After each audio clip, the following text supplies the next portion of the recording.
Hola, ¿qué tal? Buenos días, buenas tardes, buenas noches. Este es tu amigo Tony Miskatonic y el tema de hoy es: revelan cómo el príncipe Andrés adquirió sus millones secretos. Así es, mis estrellas. Continuando con la serialización del diario Daily Mail de la nueva biografía del príncipe Andrew escrita por Andrew Lowney, ahora en el tercer extracto el historiador analiza cómo el príncipe Andrés pasó desapercibido mientras aumentaba su riqueza personal. A continuación, la transcripción. Viaja en jet privado y tiene una colección de autos caros, incluido un Bentley de $220,000 y un Range Rover nuevo de $80,000. Vive en el Royal Lodge de 30 habitaciones ubicado en Windsor Great Park, en el que gastó 7,5 millones de libras esterlinas en su renovación, pintándolo de blanco y rosa, añadiendo una piscina, un campo de prácticas y un campo de golf, y que tiene unos costos anuales de funcionamiento y mantenimiento de 250,000 libras esterlinas. Y sin embargo no tiene fuentes obvias de ingresos más allá de su pensión de la Marina Real, el dinero familiar que puede haber heredado y las donaciones primero de la reina Isabel y ahora del rey Carlos. Un conocido lo comparó con un globo aerostático, diciendo: parece flotar en círculos muy altos sin ningún medio visible de apoyo. Sin embargo, se cree que gana sumas sustanciales de actividades comerciales que pasan desapercibidas, una descripción que él mismo ha respaldado por su forma de hacer dinero. Cuando un contacto comercial sugirió esta forma de trabajar para que el príncipe pudiera actuar sin mucha responsabilidad, Andrew respondió: «Me gusta tu forma de pensar». Una investigación del diario The Mail on Sunday concluyó que Andrew había aprovechado su estatus y sus contactos adinerados hechos durante el curso del trabajo oficial en nombre de los contribuyentes británicos para actuar como facilitador, ayudando a los empresarios a establecer acuerdos lucrativos en todo el mundo. Desde el principio ha estado muy interesado en acumular su propia fortuna. En la escuela, los contemporáneos de Gordonstone notaron lo impresionado que parecía estar con la extrema riqueza que encontró entre algunos otros alumnos, y parece dispuesto a perseguirla, incluso si esto lo hace vulnerable. Tim Reilly, vicepresidente de la firma internacional de asesoría financiera llamada Kroll, estuvo con Andrew en Rusia en sus días como enviado comercial.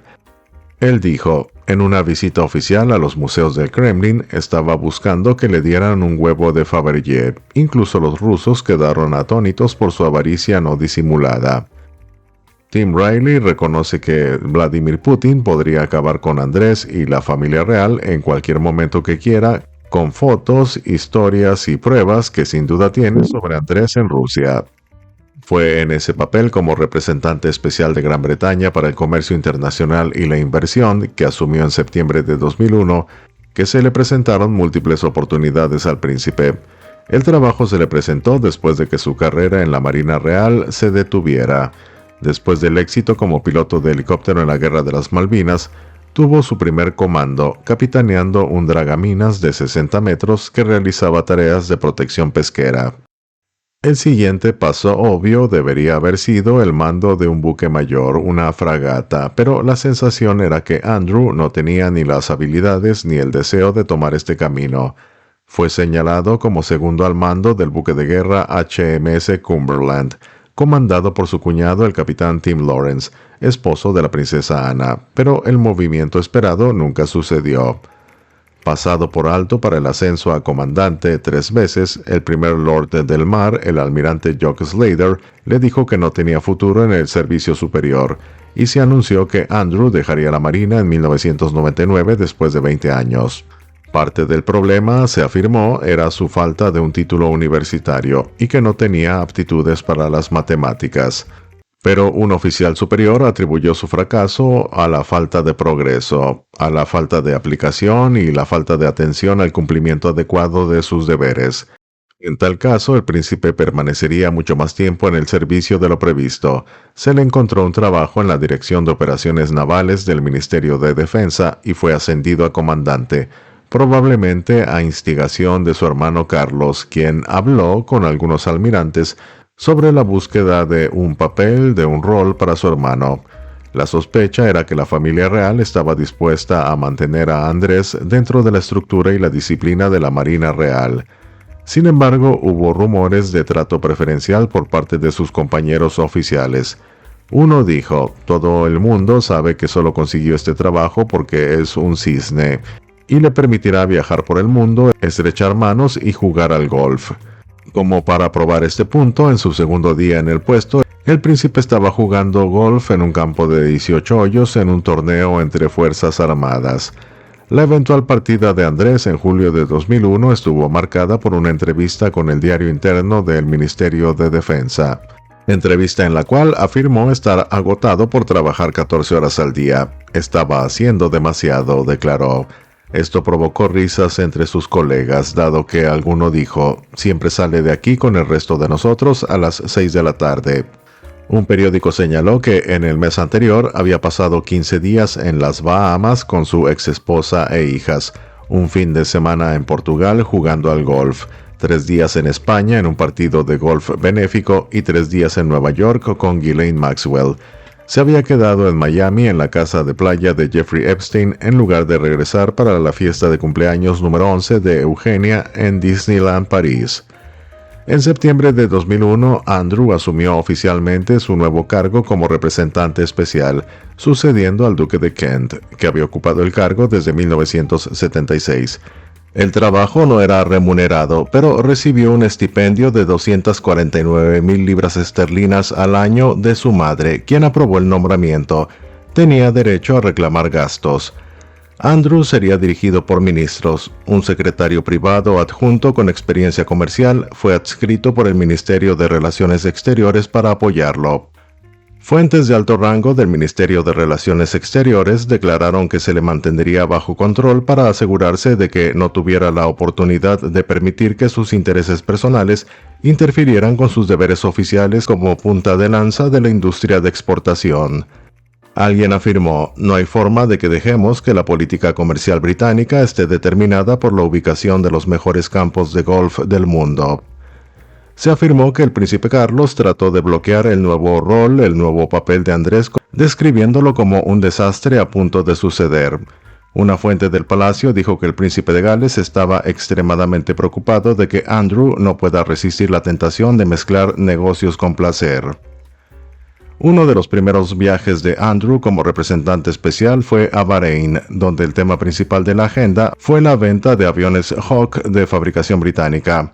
Pero para asombro de todos, Andrés ignoró su mandato oficial y sugirió al rey Hamad, gobernante del estado del Golfo, que sería mejor arrendarlos en lugar de comprarlos. No fue útil para los intereses del Reino Unido y llevó a Andrés a ser conocido entre la comunidad diplomática británica como Su Alteza Bufón. Un diplomático dijo: con frecuencia se negaba a seguir su informe, nos preguntábamos si realmente lo había leído y parecía considerarse un experto en todos los asuntos. Ignoraría todos los consejos y se lanzaría directamente. Durante las reuniones con la realeza del Golfo, aprovechó la oportunidad para pasear por Sonning Hill Park, la casa de la familia York en el Reino Unido, a la venta tras su divorcio. Siempre que era posible, usaba su papel oficial para disfrutar de otras actividades. Una visita comercial a Arabia Saudita se combinó con una visita al Gran Premio de Bahrein, donde se le unieron miembros de su familia. Unos días después estaba en el torneo de golf Masters en Georgia, pagado por el organismo rector del deporte. Luego emprendió un viaje de 5 días a China, el primer miembro de alto rango de la familia real desde la reina en visitar este país desde 1986, principalmente a pedido de las compañías británicas de petróleo y gas, pero también para ver el circuito de 170 millones que se está construyendo en Shanghái para ser el primer Gran Premio de China. El hombre cabeza de la Fórmula 1, Bernie Ecclestone, estaba ansioso por abrazar a China, y Andrés era su hombre clave, según un experto que ayudó a cerrar un trato. Un diplomático que organizaba la visita recordó cómo Andrés, con un gran séquito, insistió en alojarse en la suite presidencial de un hotel de 5 estrellas. Celebraba un desayuno de planificación lujoso e innecesario todos los días en su suite, pero no parecía haber sido informado ni tener ningún interés en ser informado. Cuando Andrew asumió su papel comercial, su hermano Charles lo describió como un trabajo que necesitaba tacto y discreción, Estos, sin embargo, no eran los puntos fuertes de Andrew. Cuando no podía molestarse en participar, era abiertamente grosero, como en un viaje oficial a Brasil, donde inauguró el Teatro Príncipe Andrés que albergaba el Consulado General Británico, el British Council, una biblioteca y galerías de exposiciones. Acompañado a un asiento de primera fila, se sentó con rostro serio, con cara de piedra, y se negó a dirigir una palabra a los dignatarios a ambos lados de él. Cuando una banda local tocaba canciones de los Beatles, se burlaba de que debían apegarse a la música brasileña. En una recepción más tarde, mientras eminentes brasileños esperaban para ser presentados ante él, simplemente giró sobre sus talones y se dirigió a la salida, con el embajador británico corriendo detrás de él tratando de llamar a los autos y alertar a la seguridad. Parecía que, como se señaló en numerosas ocasiones, si algo era aburrido o no le interesaba, lo dejaba de lado sin pensar en cómo podría molestar a la gente.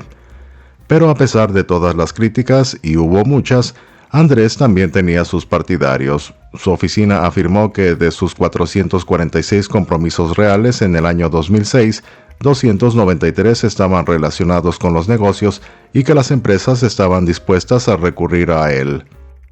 El director ejecutivo de una empresa de ingeniería, principalmente en pedidos de buques de guerra, declaró: "Nos ha ayudado a ganar 500 millones de libras de negocios en los últimos años". Un periodista que acompañó a Andrew en un viaje a Kazajstán quedó igualmente impresionado. Pudo obtener un acceso que no se obtiene con una persona común: acceso al presidente, a los líderes empresariales, a los campos petroleros. Pero Andrew también estaba haciendo negocios propios. En 2007 finalmente logró vender Sonning Hill, propiedad que la reina había dado como regalo de bodas a su hijo y había estado en el mercado durante 5 años. La venta fue negociada por un rico empresario kazajo. El comprador, según se supo 3 años después, fue Timur Kulibayev, un magnate multimillonario del petróleo y el gas y yerno del entonces presidente de Kazajistán, Nursultán Nazarbayev, a quien Andrew conocía bien por sus innumerables visitas oficiales y privadas al país, la más reciente cuando había ido a cazar gansos con él. Hubo cierta sorpresa de que Kulibayev hubiera pagado 3 millones de libras esterlinas más que el precio de venta de 12 millones de libras esterlinas, aunque no había habido otras ofertas, y había sospechas de que podría haber más detrás de la transacción. El Palacio de Buckingham se apresuró a negar cualquier incorrección y declaró: "Sugerir que el duque se ha beneficiado personalmente de su trabajo público en Kazajstán es completamente falso". Pero otro de los yernos de Nazarbayev, Rakat Aliyev, afirmó más tarde que el trato de la casa había sido un edulcorante. Y declaró: "Cuando sea necesario obtener alguna información o cualquier otro asunto del presidente en el Reino Unido, se le podría pedir al príncipe Andrés que haga algo o que aclare algo o que averigüe algo". El duque pasó a actuar como un intermediario para un consorcio extranjero que quería construir redes de agua y alcantarillado en Kazajistán. Su comisión fue de 3.830.000 libras esterlinas. Una mujer que lo conoció allí dijo: "Andrew amaba Kazajstán porque podía hacer lo que quisiera sin el escrutinio de los medios. Hizo muchos negocios en la industria del petróleo y el gas, hizo una fortuna y no tuvo que invertir un centavo". Al presidente Nazarbayev le encantaba el prestigio de incluir al príncipe en importantes negocios. Fue beneficioso para ambas partes. Pero de vuelta en Londres, la inclinación de Andrew por mantener la compañía de multimillonarios extranjeros, cuyas actividades comerciales no siempre eran transparentes y que podían usarlo como un activo trofeo para impresionar a otros, era cada vez más preocupante. En noviembre de 2008 se tomó unas vacaciones de 4 días en Túnez pagadas por Tarek Kaitouni, un contrabandista de armas libio convicto, a quien Andrew había conocido por primera vez en 2005. Luego visitó al coronel Gaddafi en Libia, su tercera visita a Gaddafi en 7 meses, ninguna de ellas organizada por la Oficina de Comercio e Inversión del Reino Unido, aunque el duque siempre estuvo acompañado por oficiales de protección pagados por el contribuyente. Andrew también se había hecho amigo de Saif Gaddafi, el segundo hijo del dictador, de 35 años de edad, que actuó como arreglador o intermediario de su padre y con quien Andrew se reuniría 3 veces entre agosto de 2008 y marzo de 2009. Andrew regresó a Libia, un país con enormes campos de gas y petróleo, en una visita privada de una semana, viajando solo con su guardaespaldas, aparentemente como un turista que busca tesoros arqueológicos, un tema en el que no había mostrado gran interés anteriormente. Se vio que se estaba acercando peligrosamente a Ilham Aliyev, el presidente autoritario y corrupto de Azerbaiyán, el país del Cáucaso cuyo régimen fue acusado de torturar a los manifestantes, manipular las elecciones y encarcelar a los opositores políticos. Los medios locales sugirieron que el duque tenía sus propios intereses comerciales en el país, incluido un complejo de golf a orillas del mar Caspio. A través de Aliyev, Andrew conoció a uno de los principales oligarcas del país, Jahangir Askerov, que dirigía la aerolínea llamada Azerbaijan Airlines.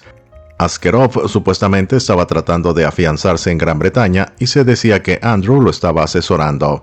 Se convertiría en un contacto comercial clave para el duque de York.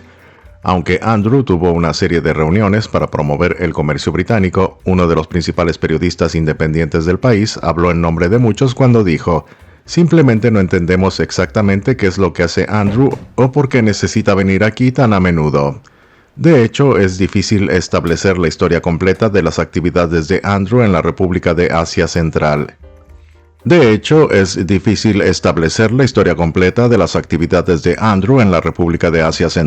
Ya que la gente tiene miedo de hablar debido a sus conexiones con su poderosa élite. Pero no era solo lo que estaba haciendo en Azerbaiyán lo que se estaba cuestionando. Un embajador británico en Túnez escribió al secretario de Relaciones Exteriores pidiendo que Andrew fuera despedido porque su codearse con empresarios árabes dudosos estaba haciendo un grave daño a la familia real y a los intereses políticos, diplomáticos y comerciales de Gran Bretaña. Hubo más inquietud después de que se supo que el empresario libio Tarek Kaituni, invitado a la fiesta de cumpleaños número 21 de la princesa Beatriz, en la que le había regalado un collar de diamantes de 18,000 libras esterlinas, se había jactado de que podía influir en la realeza para apoyar ciertos proyectos comerciales.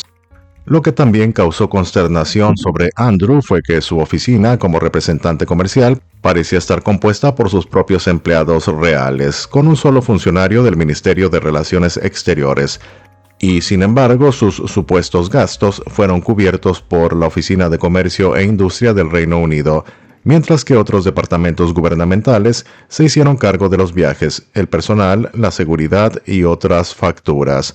Sin embargo, había una reticencia en el gobierno en Whitehall a explicar y justificar lo que realmente hizo. Uno de los problemas fue que su rol en el gobierno nunca fue particularmente claro. ¿A quién se suponía que debía reportar? Un diplomático dijo, había preocupaciones sobre a quién estaba viendo, y que tenía una carrera empresarial independiente con una agenda paralela arreglando reuniones con personas que no formaban parte de su misión. Pero nadie con autoridad lo confrontaría por temor a ser acusado de un ataque a un miembro de la familia real. Entonces, cada vez que había un problema, tendía a abandonarse silenciosamente. Cada vez más, el duque, con su propia agenda en mente, se encargó de decidir qué países debía visitar. Cada vez más pasó gran parte de su tiempo en Oriente Medio, donde, como explicó un portavoz, a los potentados les gusta conocer a los príncipes. Como hijo de la reina, abre puertas. Puede plantear problemas con un príncipe heredero y 4 o 5 semanas después se han superado las dificultades y se puede firmar el contrato. Todo muy bien, excepto que un embajador británico en Bahrein nunca vio evidencia de que las visitas condujeran a contratos. El hombre declaró, lo encontré raro. Despotricaba y no podía leer una habitación, es decir, no podía leer a la gente. Se comportó como un adolescente, jactándose de que podía conectarse fácilmente con Bill Gates. Muchos diplomáticos hablan de cómo el personal de Andrew solicitó que se invitara a mujeres atractivas a los eventos, y un secretario privado especificó, «Le gustan las rubias». A lo que un cónsul respondió, «Soy un diplomático, no un proxeneta». Su diario oficial fue cuidadosamente organizado para su beneficio personal, un viaje a Qatar para reunirse con 4 miembros de la realeza y asistir a una recepción ofrecida por la compañía petrolera Shell, fue seguida por unas vacaciones de 5 días en Abu Dhabi como invitado de su familia real. Su oficina se negó a explicar una misteriosa brecha de 4 días para un viaje privado entre salir de Gran Bretaña en un jet privado y llegar a Qatar, pero la sospecha era que había estado en Azerbaiyán. En una visita de 3 días a Indonesia, donde Gran Bretaña necesitaba desarrollar vínculos comerciales más fuertes, el príncipe Andrés mostró su propia lista de hombres de negocios a los cuales quería ver, algunos de los cuales eran considerados personajes desagradables. Mientras tanto, en Londres hubo preocupación cuando se reveló que el príncipe había estado organizando cenas en el Palacio de Buckingham para hombres de negocios y banqueros. Una situación similar de confundir su papel real con sus propios intereses privados ocurrió después de que Andrew se ofreciera a actuar como patrocinador de una escuela de negocios de Londres si su hija menor, Eugenia, era aceptada para un curso de maestría de forma gratuita. La oferta fue rechazada. En 2011, el príncipe renunció a su papel como representante comercial. Desde entonces, el gobierno británico no ha publicado ninguna información significativa sobre su tiempo como representante especial financiado por los contribuyentes, a pesar de las numerosas solicitudes de libertad de información. Tampoco el duque ha abordado nunca completamente las críticas dirigidas contra él, ni ha explicado el dinero que se le ha pagado. Un exmiembro del personal del Palacio de Buckingham que trabajó con el príncipe afirmó que muchos dentro de la firma pasaron 4 años alejando activamente a la prensa de las historias negativas sobre Andrew, a cambio de cooperación de otras maneras. Pero agregó, hay docenas, si no es que cientos, de conexiones más imprudentes que descubrir de los años de Andrew en dicho cargo. En 2022, un caso del Tribunal Superior arrojó una luz inesperada sobre las finanzas del príncipe Andrés. Era el caso de la millonaria turca Nebahat İzbilen, quien estaba demandando a un exbanquero de la compañía Goldman Sachs llamado Selman Turk por 40 millones de libras esterlinas de fondos, dinero el cual ella afirmó que le había confiado para que se moviera de Turquía para protegerse de las autoridades turcas y que él había utilizado indebidamente. La señora İzbilen alegó que los fondos se habían utilizado para cosas no relacionadas con ella, incluidas 750.000 libras esterlinas pagadas en la cuenta bancaria personal del príncipe Andrés en el banco Coutts en 2019, con el argumento, según le dijo el señor Turk a İzbilen, de que el duque ayudó a obtener un pasaporte turco para ella. El dinero se pagó 9 días después de que el señor Turk ganara un premio en Pitch Palace, un foro al estilo de Dragon's Den o Shark Tank que reúne a empresarios e inversores, el cual había sido concebido por el príncipe Andrés. Según una fuente de alto nivel, el señor Turk dio un discurso espantoso, pero su idea de banco digital recibió respaldo. Y la fuente dijo, yo pensé, ¿cómo lo logró? Fue una locura. La oficina de Andrés describió las 750.000 libras esterlinas como un regalo para el costo de la boda o un regalo para la princesa Beatriz. El dinero fue devuelto, pero según los informes se pagaron otras 350.000 libras a Andrés a través de una empresa llamada Alphabet Capital, bajo la referencia TK Wedding o Boda TK. TK son las iniciales de Tarek Kaituni, el contrabandista de armas libio que había negociado reuniones entre Andrew y el coronel Gaddafi. Los documentos judiciales indicaron que la duquesa de York recibió al menos $225.000 de la cuenta de Alphabet. Alphabet Capital también realizó un pago de 10.000 libras esterlinas a la princesa Eugenia. Cuando el abogado de la señora İzbilen escribió al duque de York, se negó a responder a las preguntas o dar cuenta de su relación con el señor Turk. La organización del príncipe, llamada Pitch Palace, le dio a Andrew la organización de establecer contactos comerciales útiles. Gracias a la organización realizó al menos 30 viajes, muchos de ellos a países con antecedentes cuestionables en materia de corrupción y derechos humanos, como Bahrein, China y Qatar. Muchos viajes se basaban en el trabajo supuestamente oficial para el gobierno y por lo tanto los pagaba el contribuyente. En junio de 2016, por ejemplo, los contribuyentes pagaron casi 22.000 libras esterlinas por un viaje a Malasia por asuntos del Ministerio de Asuntos Exteriores, donde el duque de York se quedó durante 2 días para almorzar con supuestos líderes empresariales.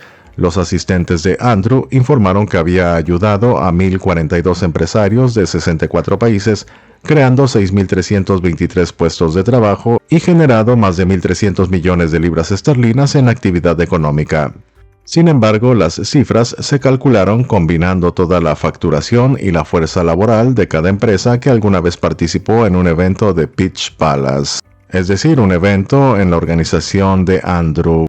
Sin embargo, muchas de estas empresas que participaron en Pitch Palace igualmente hubieran tenido éxito sin su ayuda, sin la ayuda de Andrés. También surge la pregunta de si Andrés fue víctima de una trampa erótica de Rusia. En diciembre del año pasado, una apelación fallida ante la Comisión Especial de Apelaciones de Inmigración del Reino Unido reveló que un ex asesor comercial del príncipe Andrés había sido expulsado de Gran Bretaña por motivos de seguridad nacional en 2023. Identificado solo como H6, el hombre de 50 años, que era lo suficientemente cercano como para haber sido invitado a la fiesta de cumpleaños número 60 de Andrew y había estado en el Palacio de Buckingham, el Palacio de St. James y el Castillo de Windsor, había sido autorizado a actuar en nombre del duque para buscar inversores en China. Ahora se reveló que era miembro del Partido Comunista Chino y había estado trabajando para su oficina de inteligencia llamada Departamento de Trabajo del Frente Unido, que recopila inteligencia. El hombre había sido autorizado por Andrés para establecer una iniciativa financiera internacional conocida como Eurasia Fund o Fondo Eurasia para interactuar con posibles socios e inversores en China. Los documentos judiciales también revelaron que el embajador de China en Londres consideraba a Andrew como un valioso canal de comunicación. El juez Charles Bourne dijo en su fallo que el señor H6 había ganado un grado inusual de confianza de un miembro de alto rango de la familia real que estaba preparado para entrar en actividades comerciales con él. Es obvio que las presiones sobre el duque podrían hacerlo vulnerable al mal uso de ese tipo de influencia. Un documento encontrado en el teléfono del presunto espía decía que Andrew estaba en una situación desesperada y se aferrará a cualquier cosa. H6 se reveló rápidamente era Chris Yang, o Yang Tengbo, quien había sido responsable de establecer en China la organización Peach Palace del príncipe Andrés. Esto planteó varias preocupaciones.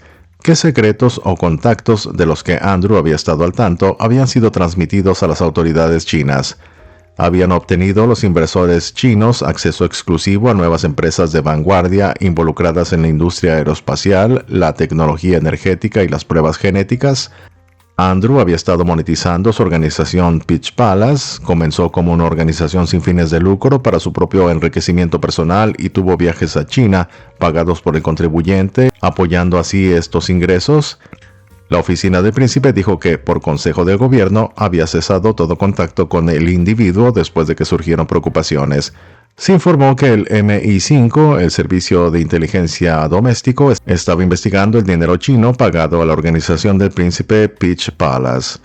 El señor Yang Tengbo no fue el primer presunto espía internacional con el que Andrew tuvo contacto. Según una mujer que se hace llamar Alana, una socia del duque desde hace mucho tiempo, esto ha estado sucediendo durante años. Ella dijo que no tenía idea de cómo lo estaban tendiendo con espías que se abrían paso en su círculo como hombres de negocios ricos, sobre todo una rubia alta y deslumbrante que se había teñido el cabello de rojo, parte de una red de espionaje rusa que operaba en Gran Bretaña. Ella lo había seducido en el ático de un hotel de Knightsbridge, le prestó 25,000 libras esterlinas sin intereses para pagar uno de los viajes de su hija a Suiza y le compró una MacBook Pro nueva, que había sido intervenida con un dispositivo de escucha electrónica para que ella tuviera acceso a todo lo que él estaba haciendo.